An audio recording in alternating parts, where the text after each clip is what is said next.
আল্লাহ তাআলা বলছেন ওয়ালা তাকরাবুজ জিনা ইন্নাহু কানা ফাহিশা ওয়া সাআ সাবিলা। আল্লাহ তাআলা বলছেন তোমরা জিনাহের নিকটবর্তী হয়ো না। ওয়ালা তাকরাবুজ জিনা, জিনা ব্যভিচার এর ধার প্রান্ত তোমরা যাইবা না, এর নিকটবর্তী তোমরা হয়ো না। কারণ কি? ইন্নাহু কানা ফাহিশা, নিশ্চয় এই জিনা ব্যভিচার এগুলো হচ্ছে অশ্লীল কাজ, গুনাহের কাজ, পাপের কাজ। ওয়া সাআ সাবিলা, আর এই রাস্তাটা হচ্ছে সবচাইতে নিন্দাজনক খারাপ একটি রাস্তা, গুনাহের একটি পথ, অশ্লীলতার একটি পথ, ঠিক কিনা? অন্য আল্লাহ পাক রব্বুল আলামিন বলছেন ওয়ালা তাকরাবুল ফাওয়াহিশা মা যাহারা মিনহা ওয়া মা বাতান, প্রকাশ্য হোক অপ্রকাশ্য হোক, জাহিরি হোক বাতিনি হোক, তোমরা এই সকল গুনাহের নিকটবর্তী হও না, এই সকল গুনাহের কাছেও যেও না। কথা বুঝতে পারছি? যে সকল কাজ গুনাহ, ফাহিশা কাজ, অশ্লীল কাজ, গুনাহের কাজ, পাপের কাজ, চাই এগুলো প্রকাশ্য হোক অথবা অপ্রকাশ্য হোক, জাহিরি হোক বাতিনি হোক, এই সকল গুনাহের দ্বার প্রান্তেও যাওয়া যাবে। চিল্লায় বললেন যাওয়া যাবে? আওয়াজ করে বলতে হবে। তো মুহতারাম হাজরিন, আপনারা বর্তমান জামানায় পত্র পত্রিকা মিডিয়া যখন এগুলোর প্রতি আপনারা দৃষ্টিপাত করেন, লক্ষ্য করেন, দেখবেন শুধু বাংলাদেশ নয়, সারা বিশ্বের, সারা পৃথিবীর আনাচে কানাচে, অলিতে গলিতে, শহরে বন্দরে, গ্রামে, সব জায়গায় জিনা, ব্যভিচার, দর্শন এগুলো প্রচুর পরিমাণে সাইলাব হয়ে গেছে, ঠিক কিনা? কথা বলেন ঠিক কিনা? না বানিয়ে কথা বলতেছি? এমন একটা দিন যাচ্ছে না যে দর্শনের ঘটনা ঘটতেছে না, ব্যভিচারের ঘটনা ঘটতেছে না। এখন আমাকে বলেন এগুলোকে ইবাদত না গুনাহের কাজ? কথা বলেন এগুলো গুনাহের কাজ না ইবাদত? আচ্ছা, এখন যদি সমাজের মধ্যে, রাষ্ট্রের মধ্যে অনবরত আল্লাহ বিরোধী, আল্লাহ রসুলের বিরোধী অশ্লীল কাজ, বড় বড় কবিরা গুনাহ, ভয়ঙ্কর গুনাহের কাজ সংঘটিত হয়ে থাকে, তাহলে আল্লাহ তাআলা কি আমাদেরকে ধ্বংস করে দিবেন না? কি বলেন? আল্লাহ তাআলা কি আমাদেরকে ধ্বংস করবেন না? এই সম্পর্কে আল্লাহ পাক রব্বুল আলামিন বলছেন ইন্নাল্লাহা লা ইউগাইয়িরু মা বিকাওমিন হাত্তা ইউগাইয়িরু মা বিআনফুসিহিম। ইন্নাল্লাহা লা ইউগাইয়িরু বিকাওমিন, আল্লাহ তাআলা কোন সম্প্রদায়কে, কোন জাতিকে, কোন করিয়াকে পরিবর্তন করতে চান না। হাত্তা ইউগাইয়িরু মা বিআনফুসিহিম, যতক্ষণ না সেই জাতি, সেই কওম, সেই গোত্র, সেই করিয়া, সেই গ্রাম, সেই রাষ্ট্র, সেই দেশ নিজেদেরকে পরিবর্তন করে। যখন কোন রাষ্ট্র, কোন জাতি, কোন সম্প্রদায়, কোন করিয়া নিজেদেরকে পরিবর্তন করবে, কোরআন সুন্নাহকে ছেড়ে অশ্লীল কাজকর্মের দিকে তারা ঝাঁপিয়ে পড়বে, তখনই আল্লাহ তাআলা এদের উপর আল্লাহ তাআলার আযাব, আল্লাহ তাআলার গজব বর্ষণ করবেন, ঠিক কিনা? وَإِذَا أَرَادَ اللَّهُ بِقَوْمٍ سُوءًا فَلَا مَرَدَّ لَهُ। এখানে আল্লাহ তাআলা বলছেন وَإِذَا أَرَادَ اللَّهُ بِقَوْمٍ سُوءًا, যদি আল্লাহ তাআলা কোন সম্প্রদায়ের উপর আযাব দিতে চান, আযাব বর্ষণ করতে চান, তাহলে পৃথিবীর কারো কোনো শক্তি নাই যে আল্লাহ তাআলার আযাবকে রদ করার, প্রতিহত করার, ঠিক কিনা? এখানে আল্লাহ তাআলা বলছেন ফালা মারাদ্দা লাহ, আল্লাহ তাআলা আযাবকে আটকাবে, আল্লাহ তাআলা শাস্তিকে প্রতিহত করবে, এরকম শক্তি পৃথিবীর কারো, চিল্লায় বলেন কারো। 1 নম্বর হাদিস হযরত আবু হুরায়রা রাদিয়াল্লাহু তাআলা আনহু থেকে বর্ণিত, তিনি বলছেন, ইন্নাল্লাহা কাতাবা আলা ইবনি আদম হাযযাহু মিনাজ জিনা আদরাকা যালিকা মা লা মাহালাতা লা। এখানে হযরত আবু হুরায়রা সূত্রে বর্ণিত, তিনি বলছেন, আল্লাহ পাক রব্বুল আলামিন আদম সন্তানদের উপর জিনার একটি অংশ লিপিবদ্ধ করে রেখেছেন। আর এই সকল জিনা যে সকল আদম সন্তানদের উপর লিপিবদ্ধ করে রেখেছেন, তারা এগুলো করবে, লা মাহালাতা, না করার কোনো সুযোগ নাই। যে আল্লাহ তাআলা লিখে রেখেছেন, অবশ্যই এগুলো তারা করবে। সুতরাং ফাজিনাল আইনি আন-নাযরু, আমাদেরকে ভালোভাবে বুঝতে হবে, এই আল্লাহ তাআলা দুটি চোখ দান করেছেন, এই দুটি চোখের জিনা হলো আন-নাযরু, বেগানা নারীর প্রতি যাদের দিকে দৃষ্টিপাত করা হারাম, তাদের প্রতি দৃষ্টিপাত করে হলো চোখের জিনা। ওয়াজিনাল লিসানি আল-মানতিকু, এই জিহ্বা আল্লাহ তাআলা দান করেছেন আল্লাহ জিকির করার জন্য। এই জিহ্বার জিনা হলো কথা বলা, অশ্লীল কথা বলা, এই জিহ্বার মাধ্যমে অশ্লীল কথা বলা।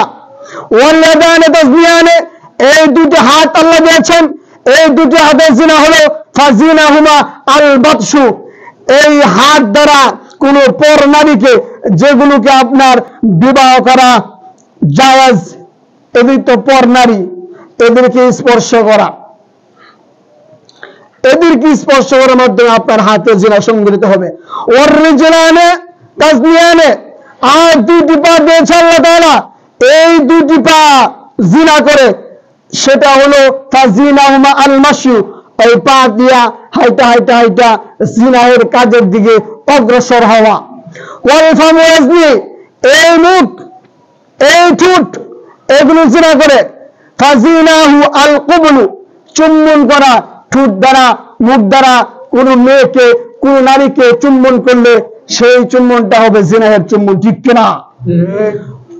ওয়াল উন্নু, আর এই কান, কানে জিনা আছে, ফাজিনাহা আল-ইস্তিমতা, অশ্লীল কথা, অশ্লীল বিষয়, পর নারীর গোপন আলাপ, এগুলো এই কানের মাধ্যমে শ্রবণ করা হলো কানের জিনা।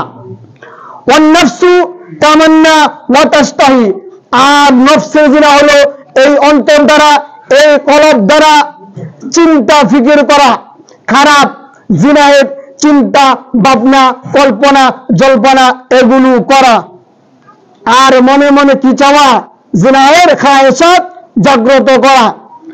ওয়াল ফারজু ইয়াসুদ্দুকু যালিকা ওয়া ইউকাযযিবুহু, আর যে লজ্জাস্থান রয়েছে, এই লজ্জাস্থান জিনাকে সত্যায়িত করে অথবা মিথ্যা প্রতিপন্ন করে। এই চোখ, কান, হাত, পা, মুখ, এগুলো হলো আপনার আওয়ারেজ, জিনাহের উপকরণ, আর এগুলোকে সত্যায়ন করে লজ্জাস্থান অথবা মিথ্যা প্রতিপন্ন করে। সুতরাং এই হাদিসের মাধ্যমে আমরা বুঝতে পারলাম অনেক ধরনের জিনা রয়েছে। আল্লাহ তাআলা আমাদের প্রত্যেককে সকল প্রকার জিনা থেকে, ব্যভিচার থেকে, দর্শন থেকে হেফাজত করুন, সকলে বলে আমিন। 2 নম্বর হাদিস জিনাহের শাস্তি সংক্রান্ত, বুখারী শরীফের বর্ণনা, হযরত সামুরা বিনতে জুনদুব রাদিয়াল্লাহু তাআলা আনহু সূত্রে বর্ণিত। হাদিসটি বিশাল লম্বা, যেখানে যতটুকু প্রয়োজন সেটুকু আমি বলছি। ক্বালা, দুইজন ফেরেশতা আল্লাহ রাসূল সাল্লাল্লাহু আলাইহি ওয়াসাল্লামকে বলছেন, চলুন, ইনতালিক, চলুন। ফানতালাকনা, আল্লাহ রাসূল বলছেন, আমরা এবার চলতে শুরু করলাম। ইলা সাকবিন মিথলাত তানাউরি মিথলাত তাননূর, এমন একটি গুহার কাছে গেলাম, যে গুহাটা দেখতে চুলার মতো। আলাহু দাইয়িকুহু ওয়া আসফালুহু ওয়াসাউন, যে চুলার উপরি অংশ সংকীর্ণ এবং নিচের অংশ বিশাল প্রশস্ত, যেমন আমাদের গ্রামে যে চুলাগুলো হয়। আল্লাহ বলছেন চুলার উপরের দিকটা খুবই সংকীর্ণ আর নিচের দিকটা খুবই প্রশস্ত। সেই চুলার নিচে ধাও ধাও করে আগুন জ্বলছে।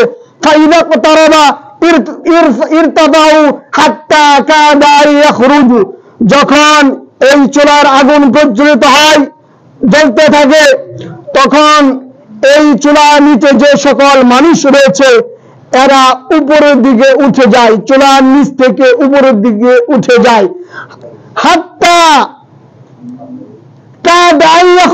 এমনকি তারা চুলা থেকে বের হওয়ার উপক্রম হয়ে যায়।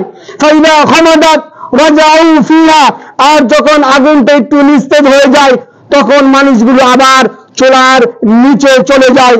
ওয়াফিহা রিজালুন ওয়া নিসাউন উরাতুন, আল্লাহ বলছেন সেই চুলার নিচে রয়েছে কিছু পুরুষ, কিছু নারী, উরাতুন উলঙ্গ, উলঙ্গ নগ্ন বিবস্ত্রহীন কিছু নারী, কিছু পুরুষ রয়েছে।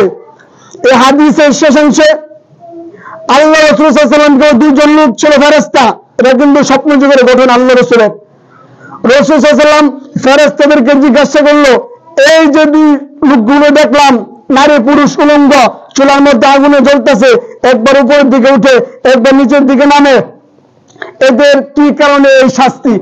রাসূলুল্লাহ সাল্লাল্লাহু আলাইহি ওয়াসাল্লাম বলছেন এরা দুনিয়াতে থাকতে জিনা করেছে, এই নারী পুরুষ দুনিয়াতে থাকতে জিনা করেছে, ব্যভিচার করেছে, দর্শন করেছে, ঠিক কিনা?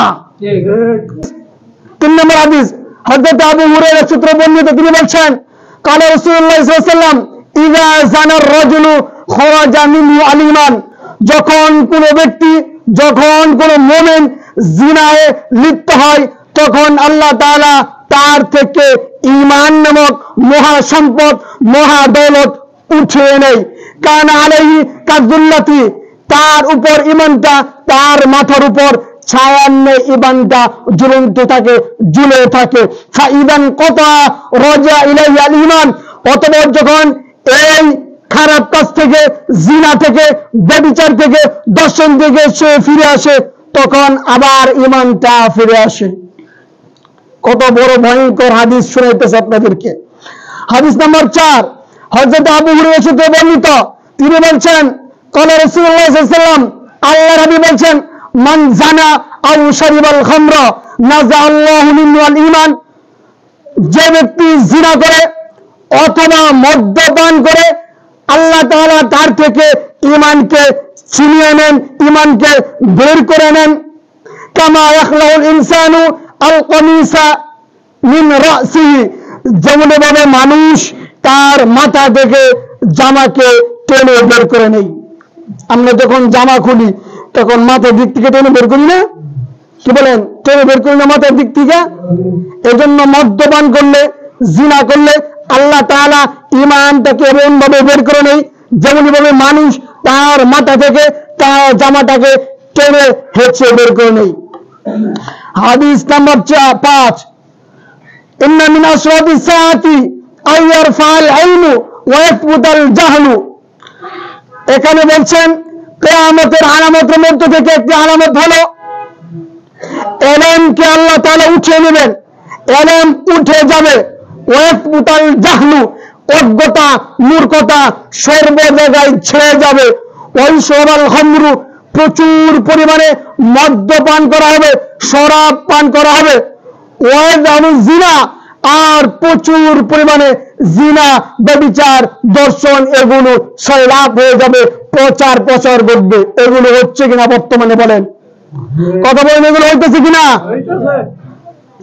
হাদিস নাম্বার 6, হযরত আব্দুল্লাহ ইবনে মাসউদ রাদিয়াল্লাহু তাআলা আনহু থেকে বর্ণিত, তিনি বলছেন মা যাহারা রিবা ওয়াজ জিনা ফি ক্বরিয়াতিন ইল্লা আযিনাল্লাহু বিআহলাকিহা, তিনি বলছেন যখন কোন সম্প্রদায়ের মধ্যে, যখন কোন গ্রামের মধ্যে, যখন কোন দেশে সুদ প্রবল আকারে বিস্তৃত লাভ করবে, প্রসারিত হয়ে যাবে, জিনা প্রবল আকারে প্রচুর ভাবে প্রকাশ পেয়ে যাবে, ছেয়ে যাবে, তখন আল্লাহ তাআলা ওই সম্প্রদায়কে, ওই দেশকে, ওই জাতিকে আহলাকিয়া ধ্বংস করার জন্য নির্দেশ দিয়ে দিবেন। নাউযুবিল্লাহ। কথা বুঝতেছেন? হাদিস নম্বর 7, হযরত আব্দুল্লাহ ইবনে মাসউদ রাদিয়াল্লাহু তাআলা আনহু থেকে বর্ণিত, তিনি বলছেন قال رسول الله صلى الله عليه وسلم ما ظهر في قوم الزنا او الربا الا احلوا بانفسهم عذاب الله। রাসূলুল্লাহ সাল্লাল্লাহু আলাইহি ওয়াসাল্লাম বলছেন, যখন কোন সম্প্রদায় জিনা অথবা সুদের প্রচার প্রসার প্রচুর পরিমাণে হবে, ব্যাপকভাবে ছেয়ে যাবে, তখন তারা নিজেদের উপর আল্লাহ তাআলার শাস্তি টেনে নিয়ে আসবে। নাউযুবিল্লাহ। আমরা কি চাই সুদের মাধ্যমে জিনার মাধ্যমে আল্লাহ তাআলার শাস্তি আমাদের উপর টেনে আনে? আমরা কি কেউ চাই? আজকে ভূমিকম্প হয়েছে, কি হয়েছে দেখবেন, অনেক ঘর বাড়ি ধসে গেছে, ফাইটা গেছে, তারপরে কিছুক্ষণ পরে নিউজ পাবেন অনেক মানুষ মারা গেছে। যাক, সেগুলোর দিকে আমি যাব না। হাদিস নম্বর 8, হযরত মাইমুনা থেকে বর্ণিত, তিনি বলছেন قال رسول الله صلى الله عليه وسلم لا تزال امتي بخير ما لم يفش فيهم ولد الزنا। রাসূলুল্লাহ সাল্লাল্লাহু আলাইহি ওয়াসাল্লাম বলছেন, আমার উম্মত সদা সর্বদাই কল্যাণের উপর থাকবে, খায়েরের উপর থাকবে, যতক্ষণ না তাদের মাঝে জারজ সন্তান ব্যাপকভাবে প্রসারিত না হবে। ফাইলা ফীহিম ওয়ালাদু যিনা ফাউশাকা আই উম্মাহুমুল্লাহু বিআযাবিন। যখনই তাদের মাঝে জারজ সন্তান প্রচুর ভাবে ব্যাপকভাবে ছেয়ে যাবে, অবশ্যই অবশ্যই তাদের সকলকে আল্লাহ তাআলার শাস্তি পাকড়াও করবে। নাউযুবিল্লাহ। কঠিন শাস্তির কথা কিন্তু বলতেছে। হাদিস নম্বর 9, হযরত আবু হুরায়রা সূত্রে বর্ণিত, তিনি বলছেন قال رسول الله صلى الله عليه وسلم ثلاثة لا يكلمهم الله يوم القيامة ولا يزكيهم ولا ينظر إليهم ولهم عذاب أليم। হযরত আবু হুরায়রা থেকে বর্ণিত, তিনি বলছেন রাসূলুল্লাহ সাল্লাল্লাহু আলাইহি ওয়াসাল্লাম বলছেন, আল্লাহ তাআলা কিয়ামত দিবসে 3 শ্রেণীর লোকদের দিকে দৃষ্টিপাত করবেন না। নাম্বার 1, লা ইউকাল্লিমুহুমুল্লাহু ইয়াওমাল কিয়ামা। 3 শ্রেণীর ব্যক্তি এমন রয়েছে যাদের সাথে আল্লাহ তাআলা কথা বলবেন না। ওয়ালা ইউযাক্কিহিম, তাদেরকে আল্লাহ তাআলা পবিত্র করবেন না। ওয়ালা ইয়ানজুরু ইলাইহিম, তাদের প্রতি আল্লাহ তাআলা দৃষ্টিপাত করবেন না। ওয়ালাহুম আযাবুন আলীম, তাদের জন্য রয়েছে যন্ত্রণাদায়ক শাস্তি। এই 3 শ্রেণীর লোক কারা?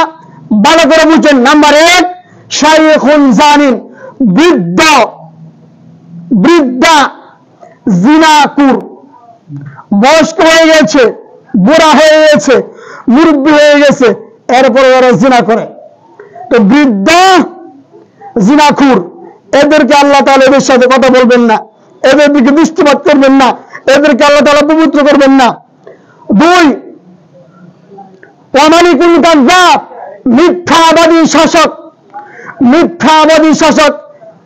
নাম্বার 3, ওয়াইলুল মুস্তাকবিরুন, অহংকারী গরিব।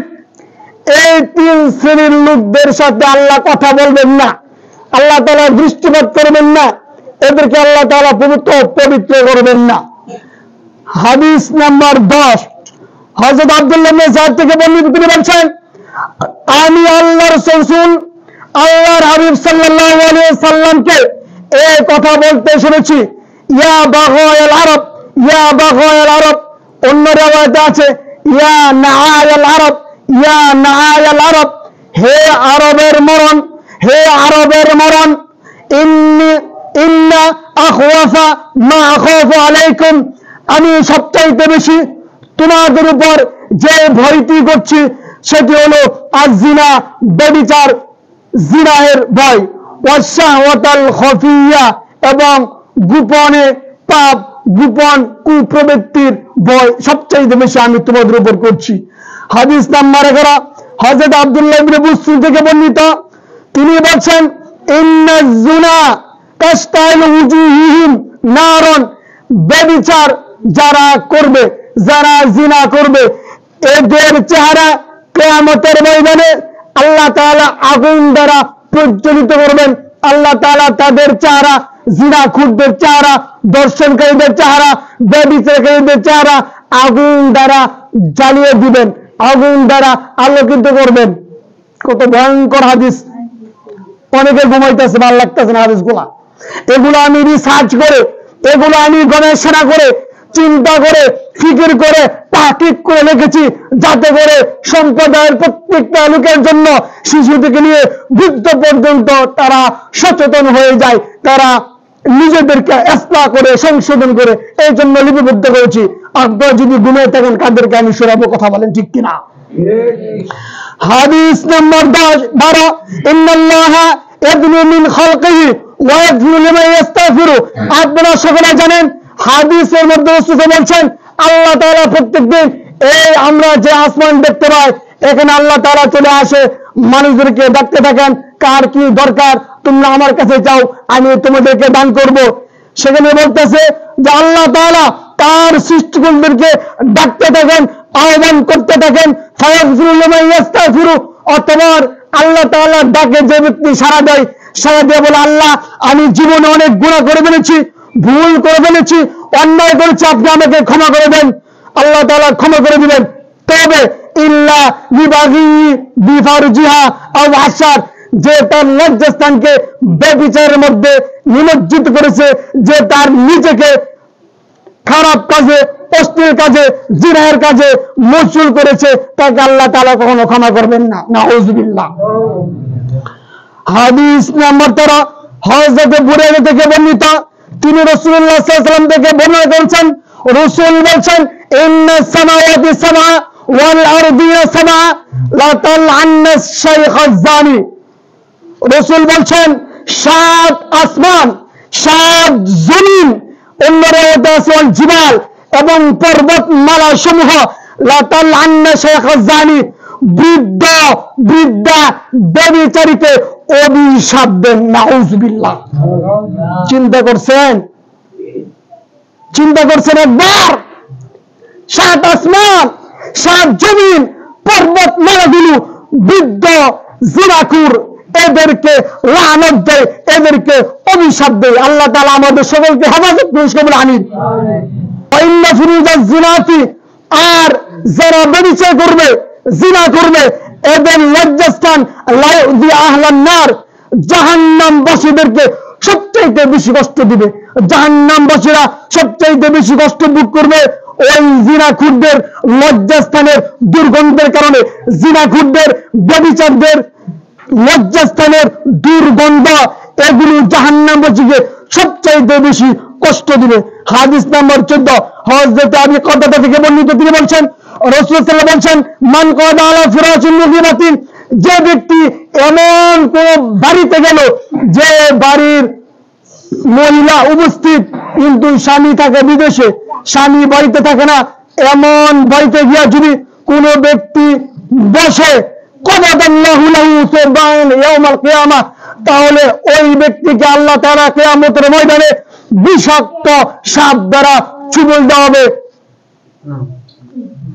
আমাদের সমাজে এমন লোক আছে, দেখবেন জামাই থাকে বিদেশ, জামাই ঢাকা শহর থাকে চাকরি করে, এমন বাড়ির মধ্যে যদি আপনারা কোনো ভিন্ন পুরুষ যান, সতর্ক হয়ে যান, সতর্ক হয়ে যান।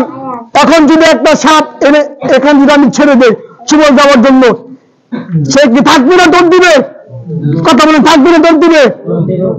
অতএব হিসাব করে অন্যর বাড়িতে যেতে হবে। যেই বাড়িতে স্বামী নাই, বিদেশ থাকে, দূরে থাকে, চাকরি করে, ওই বাড়িতে কোনো ভিন্ন পুরুষ যাওয়ার অনুমতি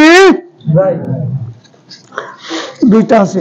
হাদিস নাম্বার 15, হযরত আব্দুল্লাহ ইবনে মাসউদ থেকে বর্ণিত, তিনি বলেছেন, সাইয়্যিদ রাসূলুল্লাহ সাল্লাল্লাহু আলাইহি সাল্লাম আইয়ু যামবি আযম ইনদাল্লাহ। ইবনে মাসউদ রাদিয়াল্লাহু তাআলা আনহু আল্লাহর নবীকে জিজ্ঞাসা করেছেন, সবচাইতে বড় গুনাহ আল্লাহ তাআলার কাছে কোনটি? রাসূল বলছেন, আনতা জানা লিল্লাহি নাদ্দান ওয়া হুয়া খালাকাকা, আল্লাহ তাআলার সাথে কাউকে শরীক করা, অথচ আল্লাহ তাআলা তোমাকে সৃষ্টি করেছেন। আব্দুল্লাহ ইবনে মাসউদ বলছেন, কুনতু, আমি বললাম, ইন্না যালিকা আযীমুন অবশ্যই অবশ্যই এটা সবচেয়ে বড় গুনাহ, মারাত্মক গুনাহ। সুম্মায়ু, এরপর আব্দুল্লাহ ইবনে মাসউদ জিজ্ঞেস করলেন এরপর কোনটি? قال রাসূল বলছেন আনতা কতুলা ওয়ালাদাকা মাখাফাত আইয়ুতামা মাকা, খাদ্যের অভাবের ভয়ে খাদ্য খাওয়াতে হবে, ভরণ পোষণ দিতে হবে, এই চিন্তায়, এই আশায়, এই ভয়ে সন্তানকে হত্যা করে ফেলা, সন্তান না নেওয়া। 3 জন সন্তান আছে, 4 জন আছে, আর নিস না, আইলে খরচ দেওয়া লাগবো, বাড়ি করে দেওয়া লাগবো, জমিন করে দেওয়া লাগবো, আছে না? এই ভয়ে যারা সন্তান নিবে না, এটা কিন্তু সবচেয়ে বড় একটি কবিরা গুনাহ। নাম্বার 3, এরপর জিজ্ঞাসা করছেন কুনতু সুম্মায়ু, আব্দুল্লাহ ইবনে মাসউদ বলছেন ইয়া রাসূলুল্লাহ ইয়া হাবিবাল্লাহ, এরপর কোনটি? রাসূল বলছেন কলা আনতু জানি হালিলাতা জারিকা, তোমার প্রতিবেশীর স্ত্রীর সাথে জিনা করা, ব্যভিচার করা। একটু চিন্তা করেন, আমাদের সমাজের মধ্যে এই বাড়ির লোক, ওই বাড়ির লোক, অমুক বাড়ির লোক খাস করে ঢুকতেছে, কেন ঢুকতেছে কিনা দেখতেছে, এরপর ভালা চোখে জিনা, নানা রকম জিনা শুরু হইলো। সর্বশেষ জিনা কোনটা? লজ্জাস্থান, ঠিক না? এই জন্য কিন্তু আমি ইতিপূর্বে আলোচনা করছি পর্দার বিধান, তারপর মানুষের বাড়িতে ঢুকার বিধান, এগুলো মানতে হবে। হাদিস নম্বর 16, সর্বশেষ হাদিস, ভালো করে লক্ষ্য করে শুনুন। মিকদাদ ইবনে আসওয়াদ রাদিয়াল্লাহু তাআলা আনহু থেকে বর্ণিত, তিনি বলছেন قال رسول الله صلى الله عليه وسلم لأصحابه, একদা আল্লাহ রাসূল সাল্লাল্লাহু আলাইহি ওয়াসাল্লাম তার সাহাবীদেরকে বলছেন মা তাকুলুনা ফি জিনা, জিনা সম্পর্কে, ব্যভিচার সম্পর্কে, দর্শন সম্পর্কে তোমাদের বক্তব্য কি, তোমাদের মতামত কি, এই ব্যাপারে তোমরা কি বলো? قالوا حرام حرمه الله عز وجل ورسوله, সাহাবায়ে কেরাম বলছেন এই জিনা হলো হারাম, আল্লাহ এবং আল্লাহ রাসূল এটাকে হারাম ঘোষণা করেছেন। ফাহুয়া হারামুন ইলা ইয়াউমিল কিয়ামা, সুতরাং এই জিনা, এই দর্শন, এই ব্যভিচার কিয়ামত পর্যন্ত এটা হারাম থাকবে, এটা হারাম থাকবে, এটা হারাম থাকবে, ঠিক কিনা? সবাইকে সকল প্রকার জিনা থেকে, অশ্লীল কাজ থেকে নিজে বাঁচবো এবং জাতিকে সেই সাথে বাধা দিব, যাতে আমার সাথে পুরা কওম পবিত্র থাকে, ভালো থাকে। আল্লাহ তাআলা সবাইকে কবুল করুন, আমিন।